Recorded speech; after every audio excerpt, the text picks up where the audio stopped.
Hello and welcome. You're with IndiaPostLive.com, India's first live conversation web television. This is a forum where all of you can join us even as the conversation is on live on the internet. You can talk to us about what you feel about issues that we are talking about. You can tweet us at #IndiaPostLive or @IndiaPostLive, and you can also send us your audio comments and your video comments on issues that you feel strongly about. Right now, an issue that the whole world is feeling very strongly about: the conflict in Gaza. The opposition has been demanding a debate. There has been no debate. The Rajya Sabha has been adjourned for 2 days in a row on this issue. Why is India silent, and what exactly can an Indian voice really do in that entire situation? We are going to talk about all these issues. Joining me in the studio, I have 3 experts. First, Rushda Siddiqui. She is a Middle East expert. Thank you so much for joining us, Rushda. I have Mr. V. Matthew, political analyst. Thank you so much for joining the conversation. And Sarfaraz Hamid is Joint Secretary of the JNU Students Union. I would like to thank all 3 of you for joining the conversation on India Post Live. All of you who are watching, please feel free to write us your comments and whatever you feel about the Gaza conflict. Let me first start with you, Rushda. The fact that India has been silent, even though Mr. Modi did give a statement condemning the violence per se, on the larger issue of the civilian killings, ever since the violence started on the 8th of July, more than 200 people have been killed. The United Nations has said that they are mainly civilians. India has been quiet on the issue. India has been quiet, and it's, for this government, justifiably so.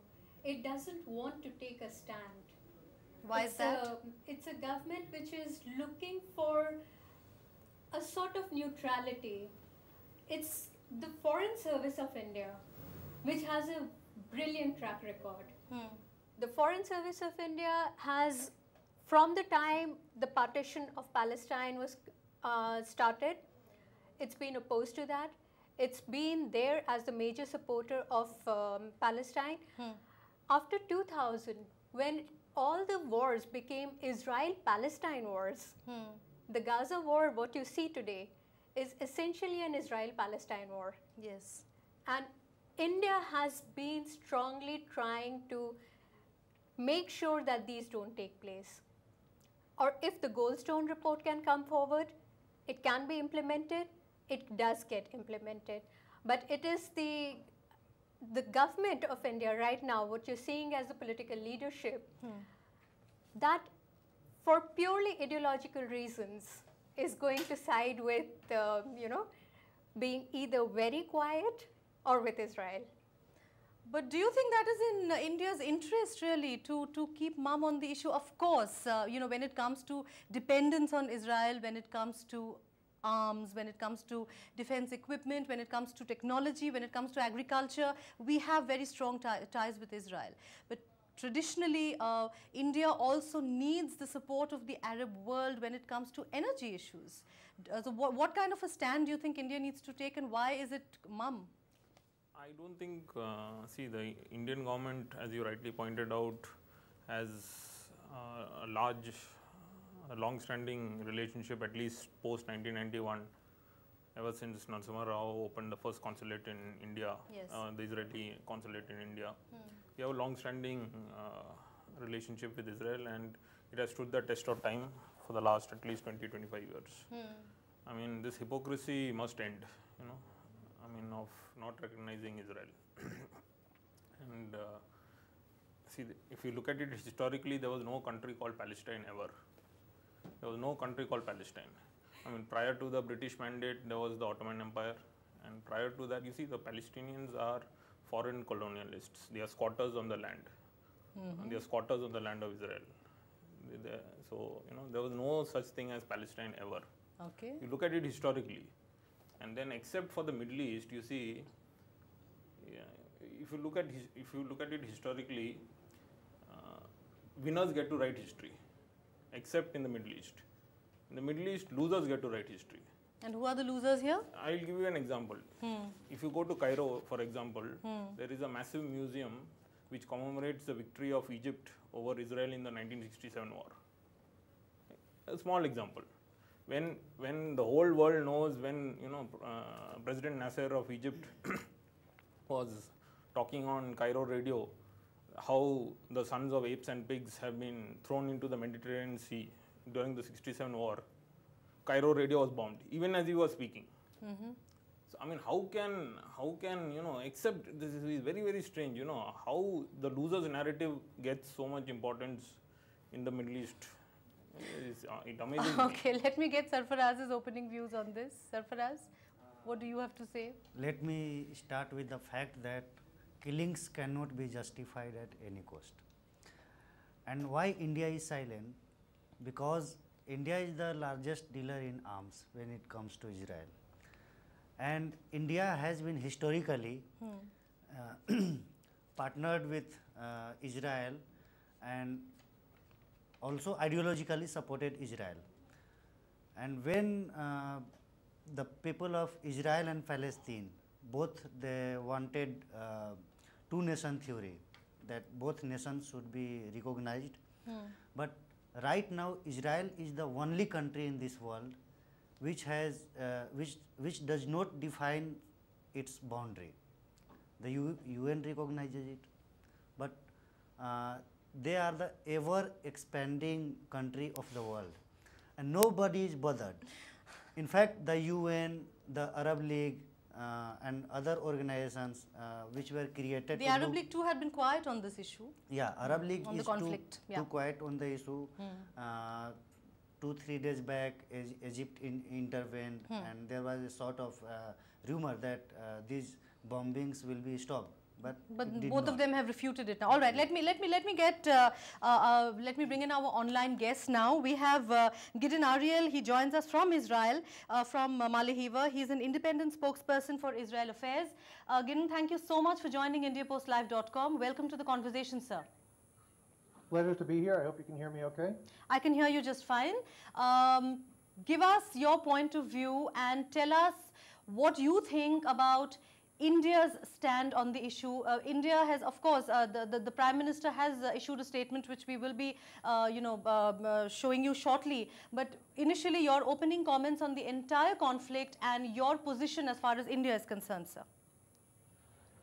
First of all, I'm very pleased that India is taking interest in what's going on in the Middle East, especially regarding my neck of the woods, especially since we're talking about a small country here, while India, I understand, is possibly one of the largest populated countries, certainly very large in geography. So also if we compare it to some of the other things that are going around in the world, I don't know why Israel's actually being focused on. But I'm pleased that I'm given the opportunity here to share with the viewers in India about what is going on. What we have here is a terrorist attack upon civilians, and perhaps different from conventional wisdom some of your viewers might be thinking, this terrorist attack is from Hamas in the Gaza Strip upon Israel civilians. That is the crux of the matter over here. This is what the Hamas has been building over the past 5, 10, 20 years, and this is what Israel has to fight against, together with the rules of conduct that Israel has made sure to focus on, which means that we only target military targets, while the Hamas, of course, terrorists, they only target civilian targets. That is why, from time to time, you might hear an alarm going off from the rear command of Israel, who is in charge of warning all Israelis if a missile is coming in to their area. Right. But, the United Nations has said that most of the people who have been killed in Gaza are civilians. Of course, Israel, as you have just pointed out, Israel is also saying that the Hamas is using civilians as human shields. Let me explain, if I may, what that means. Yes. It means that Hamas is firing against Israel from areas that are civilian. Ordinarily, an army will establish a base, an Right. army base or somewhere in the field, and shoot from there. And then they are, of course, a target for the opposing military army. But the Hamas shoots from schools, from civilian neighborhoods, from hospitals. Their bases are located in hospitals. Now, how could it be that Israel can fight against the bases of these terrorists if they are, in fact, sitting in a hospital without hitting that hospital? Tell me, how would you defend yourself and your citizens if Right. the people that are shooting at you are standing in a hospital? In a hospital. All right, all right. Let me now bring in my next online guest, Dr. Ginu Zakaria Umen. He is a fellow at the Nehru Memorial Museum and Library. Dr. Umen, welcome to the conversation. Welcome to India Post Live. Thank you. Thank you very much. Thank you so much. Let me have your opening comments. You've just heard my three guests and Mr. Ariel speak from Israel. What are your thoughts on this entire conflict vis-a-vis India's stand specifically? See, the recent attack on Gaza started after the abduction and killing of 3 Jewish children. Teenagers, Three yes. Jewish teenagers. Yes. I completely condemn the abduction and the kidnapping and killing of the 3 Jewish children. That is highly heinous. At the same time, keeping that as a pretext, the Israeli army has gone an all-out attack against Gaza. What is the significant situation here is, the 3 children got killed, but here on the other side, around 300 civilians have been butchered. More particularly, it is the children of the schools who are studying in schools got killed in this operation.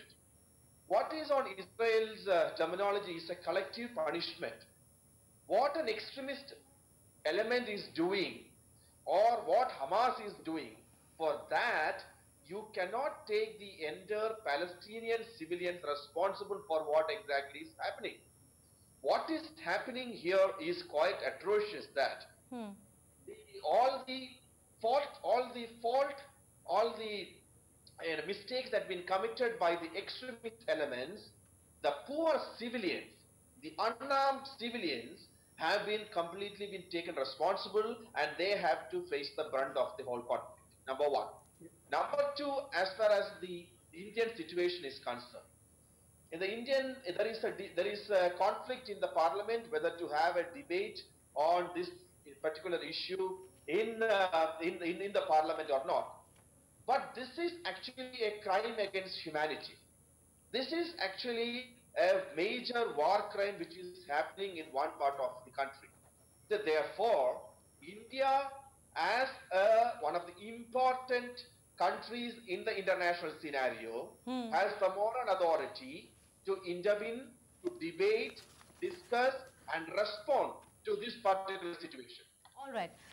Very quickly, Mr. Matthew, your reaction, and then I'm going to bring in... 200 people dying in Gaza is Yeah. a crime against humanity. 1 million people dying in Iraq and Syria is not a crime against humanity. Where are these liberals when it comes to Iraq and Syria? Why are they silent when it comes to Boko Haram? Why are they silent when it comes to people dying in Pakistan or Afghanistan or Iran or Syria? Muslims killing Muslims is okay. Jews killing Muslims, I mean, why do you want to draw the moral equivalence here? Why is 200 people dying such a big issue? All right. When 1 million people dying is not an issue at all. I mean, you are silent. I mean, Palestinians celebrate death, Israelis celebrate life. That is the truth. That's a very strong statement there, Dr. Do you know that when Israelis are killed, you celebrate, you distribute sweets, there are fireworks in West Bank and Gaza? That is the truth. Okay, before I bring in Dr. Umen, before I bring you in, please give me a second. I have somebody on the phone line with me, Mr. Firoz Mithi Borwala. He joins us on the phone line from Mumbai. He is the founder and general secretary of the India-Palestine Solidarity Forum. I would like to speak to him on the phone line. Can you hear me, sir? Yes, it's quite clear, yes. All right. Thank you so much for joining the conversation. I was hoping to see you online, but since you're on the phone line with us, if you have been listening to the conversation, if you've been listening to my guests, what are your thoughts on what is being talked about here? See, basically, the issue that needs to be discussed is the Israeli occupation of Palestine. Then the second part about 1 million killed, 200 killed, who should celebrate, not celebrate, which is basically a ridiculous kind of discussion. The issue is that since 1948, Palestine has been occupied by European colonial occupation, and it is the freedom struggle that we should be discussing out here. There are solutions which are very simple actually. The Palestinians have today compromised to the extent possible where they're willing to settle for only 22% of the original land, which was historic Palestine, and that is only West Bank and Gaza. And even on that context, Israel is not willing to settle on the borders of West Bank and Gaza. And what you are actually witnessing out here is the Israeli agenda of ethnic cleansing, which they believe was half done in 1948, when they could drive out half the Palestinian population from historic Palestine. And that is why what you're witnessing in the West Bank, the building of settlement blocks, which now cover more than half of the West Bank, to the fact that which is open a concentration camp. The West Bank has a 750-kilometer concrete and steel cement wall, which has made a prison out of 25 to 30 lakh people. It is that occupation. Yes, in Syria and in Iraq, we have civil wars. In Kashmir, we have people dying. The Indian army is killing people. The Americans have killed people. The Nazis have killed people. The Brits have killed people. Everybody kills people. So the point is that nobody has the only white pages. Everybody has the black and white pages. Okay. The issue is right now about the Israeli war on Gaza, and we should be discussing the political reasons as to why Netanyahu has chosen to create this crisis. Hamas bears full responsibility for this crisis. Hamas deliberately firing, as the gentleman from Israel said, deliberately firing from civilian areas. And see, what is their target? Their target is civilians in Israel. How many civilians have died in Israel? Any idea? One. It doesn't matter. One. That is not the issue. The issue is because that is the point. Hamas's rockets are less. What will you do, Mr. Firoz? What will you do if I start firing missiles at your home? Yeah, what will you do? Any democratic country has the right. Any democratic country has the right to protect its civilians. Which Israel has done. They've gone into another person's house, number one. And secondly, I will stop occupying other people, which is why they are resisting. And as per international law, people have the right to resist. How far do you want to go in history? How far do you want to go in history? The Palestinians have a country. The Palestinians have a country. It's called Jordan. Exactly this. If you don't know history, then. Now, Palestinians have a country called Jordan. 70% of Jordan are Which Palestinians. is rubbish, which is totally rubbish. Don't give us the Zionist bullshit out here. Dr. The original people of the land were driven out. The original people of the land, they were living on this land. They didn't come from somewhere else. Mr. Firoz, we will come back. 90% of the Jews are of Ashkenazi origin. They have come from Europe. Please get your facts right. You don't know the difference between Ashkenazi Jews and Sephardic Jews. Don't give us the Ariel Sharon, Jabotinsky line that all the Palestinians should be thrown into Jordan. Have some shame. You're an Indian. You're not a Zionist. Okay, Mr. Firoz, we are going to get into the fact that do we see a shift in India's policy? But before that, I think Dr. Umen had a point to make, I think in response to Mr. Matthew. Dr. Umen? Yes, definitely. Definitely it is a response to Mr. Matthew, and I was mesmerized with his understanding about history. So, firstly, let me tell you, let me bring the notice here that this is a discussion on Israel-Palestinian conflict. You have not mentioned about Iraq or Syria. And I would like to tell you that the democratically minded people, any sensible person, will condemn the ISIS in Iraq. They will condemn the operation of Al-Qaeda in Syria. At the same manner, I condemn the attack of the IDF on the Palestinian civilians. So therefore, don't try to mix it as a Muslim issue. I don't know from where you got the history of Muslim issue. It is not a Muslim issue. Palestine is not a Muslim country. There are Christians, there are Druze, there are Muslims, there are Shia, there are Sunnis, there are Maronites, there are Coptics living in this particular state. So therefore, don't try to paint everything in the name of religion. It is completely fascist to make it everything in the name of religion and then to paint saying that, oh, what really happened which we cannot do. Therefore, the question here is very simple. Now, there is an unarmed civilians. The civilians who don't have weapons, who don't have artillery, they have been under constant attack. They have been killed, and therefore, India as a democratic country should take a moral responsibility and should take a moral position in this situation. Okay, Mr. Gideon Ariel, you have comments on that? Okay, it's a little bit hard for me to hear what's going on in the studio, but I would like to, I do believe that Dr. Uman has just now commented on what he said before, how only 3 Jewish kids were killed by Hamas, but Israel's actions have killed 300 innocents. Maybe that's not exactly the word that he used. Of course, not all of the 300 people who have been killed in Gaza are innocent. I assume you'll agree with me, Dr. Uman. Okay, before we go on... No. Okay. No. Go on, And Mr. number Ariel. 2, not all of those 300 people who were killed in Gaza were killed by Israel, because, as I said before, over 100 of the over 1,000 missiles that the Hamas terrorists aimed at Israel, over 100 of them landed in Gaza. Not to mention other types of what we call work accidents, that the terrorist bombs go off before they are shot at their intended targets, which are Israeli civilians. So the question is not how many people have been killed. The question is not how many people did Israel manage to save. Because if Israel would not care so much about civilians, there would be much more killings both in Israel and in Gaza. The question is, how many people did you aim to kill today? The answer from Hamas is over 1.5 million Israeli civilians are the targets of the Hamas terrorists. Right. That is the truth and nothing else. All right, let me just give the official statement. Israel has said that it has carried out more than 1,960 attacks on Gaza since the 8th of July, and the Hamas militants have fired 1,380 rockets at Israel. So I'm just substantiating what you said with some numbers here.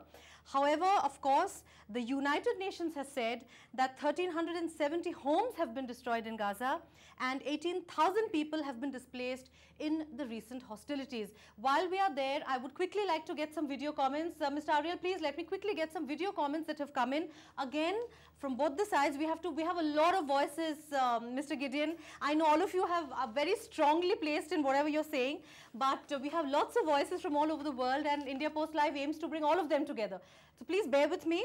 My first video response is from David Haivry. He is a political commentator. He is settled in Israel. He moved with his family when he was 11 years old from the United States, and he is a very vociferously, he talks on issues related to Israel. Let's take a look at what he has to say about the entire conflict. Over the past 2 weeks, the state of Israel has been under attack by the Hamas. They have been shooting hundreds and thousands of rockets from Gaza into all of Israel's population center. Israel's Air Force is acting in response and targeting the rocket launching sites. With 1,000 rockets being shot into Israel's territory, Israel's Air Force has succeeded in eliminating 3,000 rockets in the Gaza area. The problem is that the Hamas are using their own population as human shields. They are hiding their rockets under civilian homes, under Islamic mosques, under hospitals, and so forth. And they are shooting off their rockets from within civilian locations. Yesterday, the Egyptian government brokered a ceasefire agreement offered to Israel and the Hamas to stop fighting on both sides. Israel immediately accepted the ceasefire agreement, but the Hamas refused to accept the agreement. Security analysts have estimated that the Hamas have 5,000 rockets left in their arsenal, and Israeli security are working on plans either to enter Gaza from the ground or to continue the air attacks in order to destroy the Hamas's rocket arsenal. All right, so to destroy the Hamas's rocket arsenal is what Israel is aiming at, and that is what David Haivry, who sent us this video comment from Shomron in Israel. We now have a video response of Saleh Fihel Mohammed, Minister of the Palestine Embassy in New Delhi, and this is what he had to say to us. Israel is targeting Gaza. They don't want the reconciliation effort between President Mahmoud Abbas and Hamas. They are opposing the unity government which was formed about 2 months ago. They want to keep the strife existing between the two factions of the country, Palestine, Gaza, and West Bank. I expressed our dissatisfaction, as a matter of fact, because equalizing Palestinian and with the Israelis, is unfair. Equalizing, you can just find out from the number of casualties. Today is 269 deaths. So you cannot compare the Israeli arsenal. They are a nuclear power. They have the best and most sophisticated weapons, warplanes, F-16, satellites. According to my knowledge, till yesterday, not a single Israeli was killed due to these rockets. And the biggest sin which Israeli claims is the rockets. As a matter of fact, the biggest sin in the region is not the rockets. It is the occupation itself. Israel is worldwide recognized as the occupying power in Palestine. What do they want Palestinian people to do? Should they tell them every day morning, thank you very much for occupying our land? All right, now let me get back to you, ma'am. The fact that you talked of the political ideology of the current government, but don't you think that the fact that there has been such severe bombardment in Gaza, India now has to tread a very cautious line. India has to be very cautious in giving out a statement, which is why perhaps a discussion, I'm coming back to the original issue of the Indian voice in the entire conflict. Don't you think India is probably shying of a debate because of that? India never shies of a debate. India has always been part of the United Nations, and India has always held that the United Nations taking a stand on the issue is the right stand. The problem arises in what Israel projects and the way the Israelis are constantly undermining and absolutely refusing to follow any of the international guidelines. Whether it is returning of war territory, whether it is stopping occupation, whether it is stopping building the Jerusalem wall, anything the international community tells them to, especially the United Nations. If you look at the history of the United Nations resolutions on the Israel-Palestine issue, either it gets vetoed by the United States or the Israelis simply refuse to conform. Would you like to respond to that, Mr. Ariel?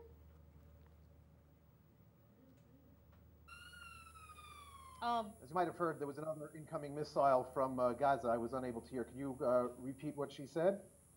Okay, can you just, okay, ma'am said that basically Israel has been consistently refusing to listen to what the United Nations has said and listen to any international voice when it comes to returning war territories. It's not just Okay, war territories. If you're talking, are we actually talking about the territories? I apologize once again. No, okay, well, why don't you just repeat what? We'll just get ma'am to speak, why don't you speak directly to him? See, it's very simple. Israel has constantly refused any sort of curbing of its strength, curbing of its expansionism. Israel has refused. Israel has refused to stand as a target for missiles and for destruction, just as we had been the Jewish people before 1948. For 19 years, Egypt and Jordan unofficially and illegally usurped the areas that you are talking about. And after the 1967 war that was thrust upon us, we were able to conquer these areas, which are so important for our security. As you can, there are two areas. I don't know that people understand that the tiny state of Israel is bookended both on the west and on the east by the Gaza Strip and by the West Bank. If now that Israel is of course out of Gaza, as we have been, we did a unilateral retreat about 8 years ago, and now you see that we've had over 20 1,000 missiles shot at us because we retreated from this area. And if you want us to do the same thing in the West Bank, which is a 10-minute drive from Tel Aviv and Jerusalem, then I'm afraid that what you really want is for Israel to be destroyed by terrorists. Would you like to comment on that? In your case, it would be Israel which is the terrorist. Do you realize it is the settler population that you have in the Gaza Strip? I'm sorry. You are not commenting on my question. I comment on you. Do you think Israel should be destroyed by terrorists? If you agree to the fact that IDF is terrorist, yes, Israel should be destroyed by terrorists. Thank you very much for having a terrorist supporter on your Hamas was officially elected. Keep it in mind, Hamas was officially elected. If it is not getting recognition, it is only because Israel refuses to give it recognition. Hamas is not a terrorist organization? I would like to point out that every single democratically elected recognizes party. Hamas as a terrorist organization. Dr. Omen Is and there Mr. anyone Matthew? else here who thinks that Hamas are not terrorists? Let us not point the finger at Israel for a moment. Let us point the finger at Hamas. I don't see Why are that you we have not any pointing Hamas fingers at represented IDF? on the Why panel. are you not mentioning the fact that the IDF has issued a notice to 100,000 Palestinians to evacuate the Gaza Strip within a day? Why are you not mentioning it? Can I make an intervention here? Please, Dr. Omen, I've been asking you to make an intervention. Sure, go ahead, Ginu. See, I am not here as a panelist to defend the Hamas. I'm not a panelist. Exactly. As another Let friend. us steer the conversation back to... We are here to defend the civilians. We are the innocent civilians who have been killed. Innocent children who have been killed. The innocent women who have been killed. Therefore, what Rushda is said, there is a point that unless and until there is a stable, democratically a viable, secular Palestinian state, unless and until you give an established Palestinian state, a sovereignty of the Palestinians, this conflict will not going to end here. Because you cannot sit on an occupied land for a long time. There will be a reaction. Nobody wants that. Let me tell you, Gideon. Nobody wants that Israel should be destroyed. Understand one thing. While defending the Palestinian cause, nobody wants that the Israelis should be destroyed. Even I have very good Jewish friends. Understand one thing very clearly. But what we are debating here is, the question is, there is that disproportionate attack on the Palestinian people. There is a disproportionate attack at the excuse of Hamas. The 1.8 million people living in Gaza, they cannot be held hostage for what some extremist elements have been doing there. All right, we are not here to discuss the Gaza issue per se. We are also here, please remember, all my panelists, my guests in the studio and online, we are here to talk about the India factor as well. Sarfaraz, you've been keeping quiet for a very long time. Let me just ask you one question. Do we have any Indian workers out there whose lives are at risk? No. Does India raising its voice, do we even have a voice in the Arab world is what I want to ask you. Do we have a voice in the Arab world? Why India should have voice in Arab world? Yeah. Please answer me that. I want to know why India should have a voice, because India has not been doing this debate. The parliament is getting adjourned. India has been waging a war on its own people historically. You see the issue of Kashmir. You are bombing your own people. But they have been quiet. They have not. Nobody in the Arab world has... let me clarify this for you. Yes, please. India has one of the strongest voices in the region. When it comes to United Nations peacekeeping force, India has the largest contingent. In 2008, when the Israelis bombed the United Nations office and the United Nations refugee camps, it was the Indians who were doing the evacuation work for the Palestinians. Indians have a lot of respect. Indians have a lot of say. Indians are the first people anybody in the region turns to when it comes to dialogue for peace. Okay. Whether it's Iraqis, whether it's Syrians, whether it's Palestinians. You were saying why India's voice should be important, and then we have another video response. Let me complete first. Yes, go ahead. India has been historically waging a war on its own people, be in the name of terrorism or Naxalism. You see the condition in Jharkhand, Chhattisgarh, Kashmir, the northeast. What is happening there? So why should India say a word against Israel? You see, Israel enjoys the backing of India, the US, the United Nations, and the European Union. Everybody is mum on this issue. So India has a very large agenda behind this, because India claims to be one of the emerging power of this world. So India needs a permanent seat in the United Nations also, but at the same time, India does not ratify any of the most of the conventions. Most of the conventions by the United Nations, Convention against torture, Convention against death penalty, India does not ratify, and most of the countries they do not ratify. So you're saying India is justified in not raising India its voice? has ideologically justified these things historically, and they are justifying now also, keeping mum on the issue. Okay. Okay, let me get you a video response we got from Nidhi Shendurnikar. She is a senior research fellow at the Maharaja Sayaji Rao University at Baroda, and this is what she had to say as far as the Indian voice in this entire conflict is concerned. Please take a look. India in the past has had a very pro-Palestine stand, but recently India's stand, especially after it itself started, suffering from terrorist activities, there was a radical shift in this stand towards the conflict, and from supporting Palestine, it has started supporting now Israel. Basically, India's thrust of supporting Israel is that it is against terrorist activities, it is against non-state actors perpetrating violence, and because of also being a very important part of the coalition against terrorism, India is now supporting Israel. Apart from the fact that India and Israel have shared very strong defense and strategic ties, so more than it being about right wing or a left wing or a centrist kind of a government, I agree that the present government is supposed to be a traditionally right wing government, and it is supposed to be it is believed to be pro-Israel because it also does not want to anger the right-wing constituency which supports it here. So because of all these gamut of reasons, I think currently India is supporting Israel.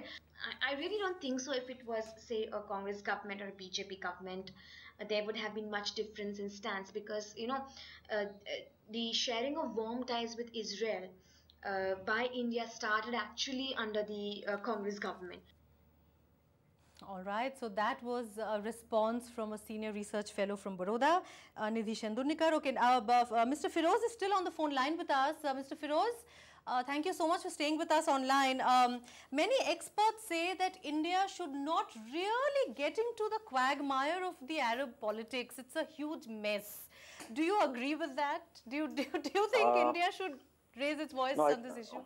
No, I think there are two elements to this entire problem. Yeah. One is the moral question, the second the political, and third, I would say, which is very important now for India, is the strategic question. Okay. As far as the moral question goes, there is no doubt that we should be standing with the Palestinian people as we have stood prior to independence and also the course of independence. And that has been our moral position on all the countries who have fought against colonial occupation. And Palestine is essentially a case of settler colonial occupation, as was the case of South African apartheid. The second comes the political issue. The problem is that we have reduced the Arab world to mere petrol pumps, and we have lost all our political leverage with the Arab countries. Because of our very, the visionary politics that Nehru had, we don't have those political leaders of stature. So that has been a problem, that today we do not have that that kind of standing within the Arab world. Though till today India is respected because of the contribution of Mahatma Gandhi and the likes of Nehru to global politics.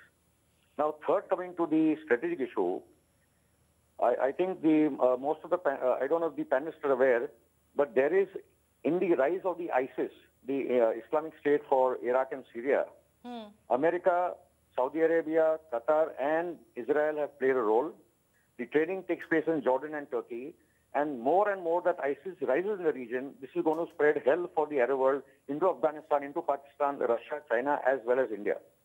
Now, in that context, we should know which are the forces in the world that actually are backing terror, as the neocons call it, the theory of controlled chaos, where people are in a constant state of fear, and the military industrial complex carries. Theory of controlled chaos. Israel is very much involved with ISIS. Israel is very much involved with the terror activities in the region. And we should understand that today India needs to stand with the bloc of Russia and China, Iran, and the other Arab countries who are opposed to the Saudi, American, and the Israeli bloc. All right. Thank you so much. Thank you so much, Mr. Firoz, for putting that entire thing in international perspective. Can I get Mr. Gideon Ariel to quickly comment on that? Because after that, I'm going to be playing out some video responses on why people think that India should talk about this entire conflict. Mr. Gideon, very quickly your comments. I believe, again, I apologize for the inability for me to hear everything that you're saying. You hear me okay? I can hear you just fine, Mr. Gideon. So I understand your question is, why should India be involved with this issue? Yes. It's really quite obvious. Just like in many other places in the Middle East and unfortunately all over the world, militant Muslim terror is a terrible issue. And it's very important that people understand this issue so that it doesn't come to you as it of course already is in the India-Pakistan problem. We're not obviously talking about a difference of opinion between peoples, just the way that we can all sit here and talk civilly. We're talking about between civilians and terrorists. The terror issue is one that is exploding, pardon the expression, all over the world. So it is incumbent upon all peace-loving peoples to clearly learn the issue, to recognize who the supporters of terror are and who the supporters of peace are. Right. All right. Thank you so much, Mr. Gideon. Let me now quickly play out what people have said. In fact, we once again have the Minister of the Palestine Embassy, Saleh Al Mohammed, who has probably expressed some sort of disappointment that India has been mum on the issue, and he talks of why India should raise the issue officially. Take a look. India historically is supporting the peace-loving people, is supporting the just causes against occupations. If there's any change on the government, we are not to be blamed. They can support us politically, substantially, medically, in the international arena, and everywhere. We hope that there's no change of foreign policy on the Palestinian cause from the Indian side. Okay, I was just talking of a change in foreign policy. He hopes there is no change in foreign policy. Okay, let me get you that Israeli voice there, David Hivery, who we just heard some time back. He tells us from Israel why India should participate, should raise the issue of the conflict. They are instigating this fight, and we have no choice but to respond and to wipe out their ability to attack us. So again, India as a great nation, as a nation that understands the problematic situation of dealing with Islamic terrorism, we turn to the people of India and we ask for your support to stand with Israel. And we believe that the people of India, being an Eastern country, an Asian country, have the ability to understand much better the realities here than the Western people in Europe, in England, and the United States. All right, let me bring in Dr. Umen here before I come back to my studio guest. Dr. Umen, you've just heard both voices from Israel as well as Palestine, and they're all saying that they want India's support, they want India's voice to be heard in this entire conflict. My question is, why is India mum more or less mum on the issue. We had one statement, of course, from the Prime Minister at the BRICS summit where he condemned the issue. But overall, the fact that India is having to tread cautiously, perhaps because of its history, and perhaps it has to also keep its present interest in mind as far as Israel is concerned. However, the fact that so many civilians have been killed, the fact that, as you pointed out, there has been asymmetrical violence. What do you think, what is your thought on the Indian angle and the Indian voice? See, you have already mentioned about the BRICS, which summit which we had in Brazil. Yeah. Where there was a joint statement has been issued condemning the whole thing. Yes. Where the Prime Minister of India is the signatory. Therefore, now you have a stand in the BRICS summit, and you have an Indian government have another stand in the Indian Parliament, which shows their hypocrisy and contradiction. Either you should have the guts in the Brazil summit, in the BRICS summit, to say that we will not sign this document condemning the attack or for a peaceful resolution. But by signing there, what the Indian government has once again proved that India has a moral responsibility. India has a moral responsibility in intervening this particular situation. With the Palestinian cause, India has a long history. I don't want to describe about that. But India also had debated various other issues in the parliament. For example, the issue of Myanmar, for Burma, Aung San Suu Kyi, we have discussed that in the parliament.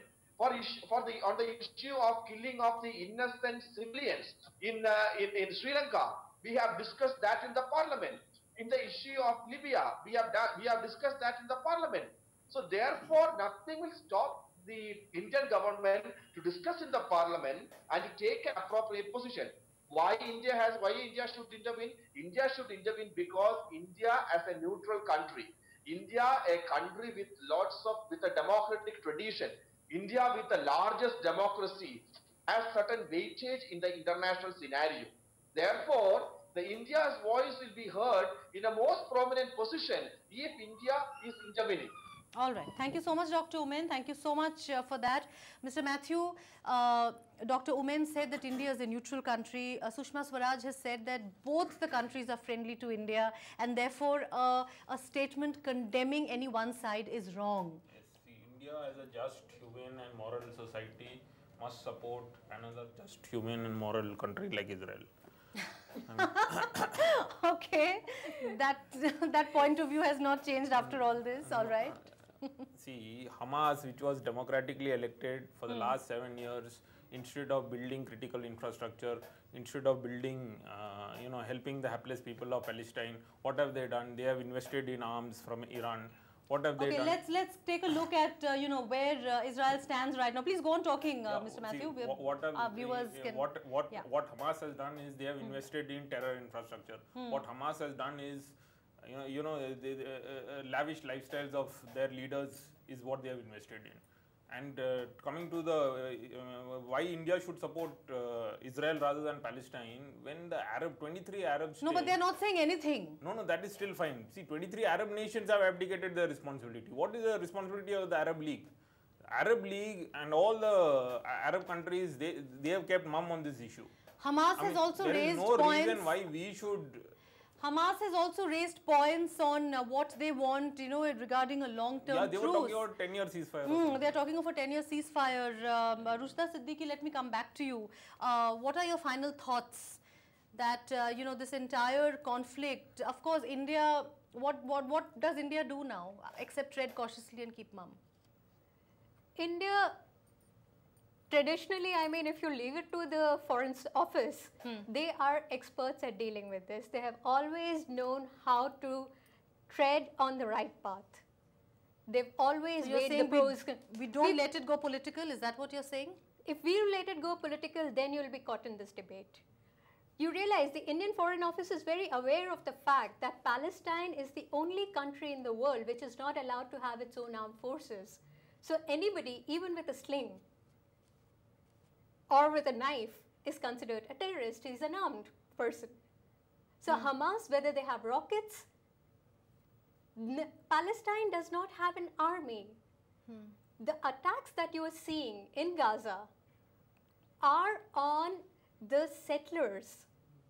the Israeli settlers in Gaza, if you see the maps of Israel, of Palestine, they're constantly shrinking. There's a Bantustization. It is shrinking, no Are doubt. you telling me that the rockets are aimed at settlers?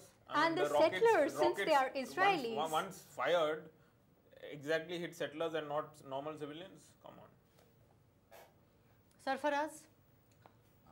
Finally, I would like to comment that Israel is a terrorist state. I am frankly speaking, and what I feel, from land to the sea, Israel should be free, and Israel should be? Sorry, Palestine should be free, and you see how we dealt, how the police or the Indian state dealt with the protesters when they stood with the Palestinians. In Delhi itself, when the JNU Students Union organized a protest march towards the Israeli embassy, just to means is a very no, everybody is protesting, Sarfaraz. We have various people who are protesting outside US embassies, protesting against the violence. We just had to submit a memorandum condemning this violence, and another violence was created on the protesters by the Delhi police, and on whose behalf Delhi police reacted like that, on whose behalf they even assaulted the women activists, the peacefully protesting That question people. was, I think, answered by Rushda Siddiqui about... And we were taken to the Tughlaq Road police station, and we were beaten in the police station also. Did you protest against Iraq, where 1 million people have died? Did you protest against 2.5 billion. Okay, let me bring Did in you protest there? Gideon Ariel, final comments from you. Final comments from you, sir. I appreciate that. What we have here in Israel and in Gaza is not a war between the Israeli people and the Palestinian people.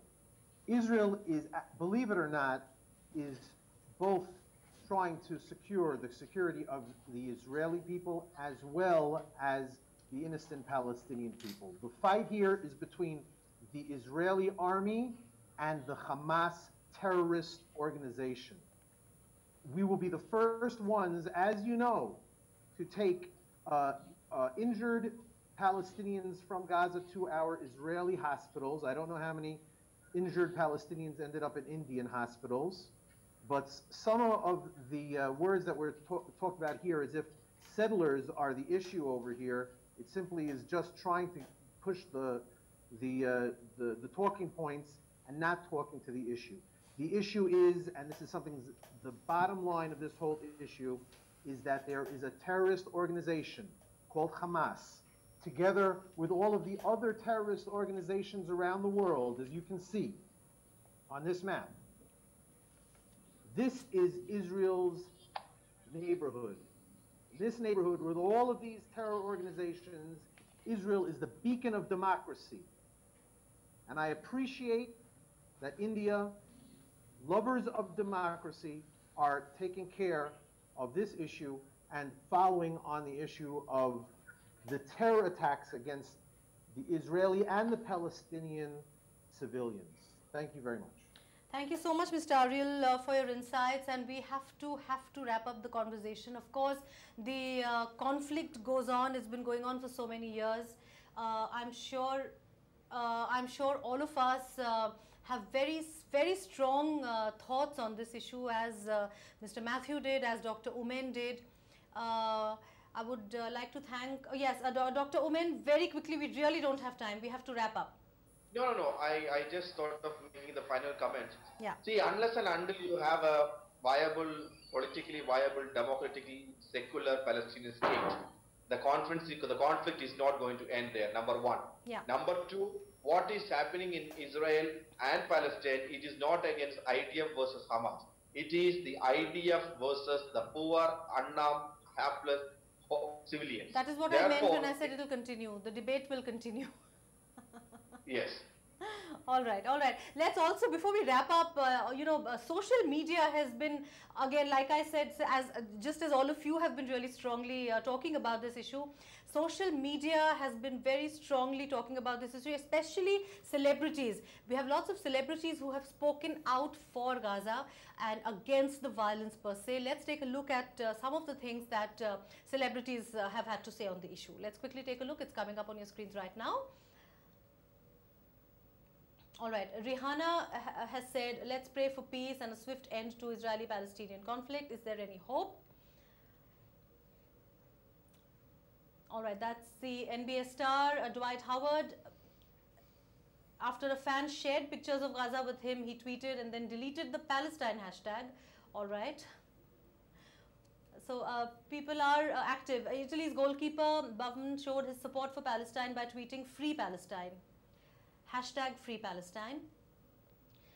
Germany's soccer superstar Ozil is set to donate $600,000 World Cup winnings to the children of Gaza. That's again a very, very strong action there. Stephen Hawking is backing the academic boycott of Israel by pulling out of a conference hosted by Israeli President Shimon Peres in Jerusalem as a protest at Israel's treatment of Palestinians. Again, another very strong action there from one of the greatest scientists that lived. Whoopi Goldberg has condemned the attack, and Palestine has been getting massacred for the past week, is what she says. Can you please retweet that men, women and children in Gaza and Palestine are getting massacred?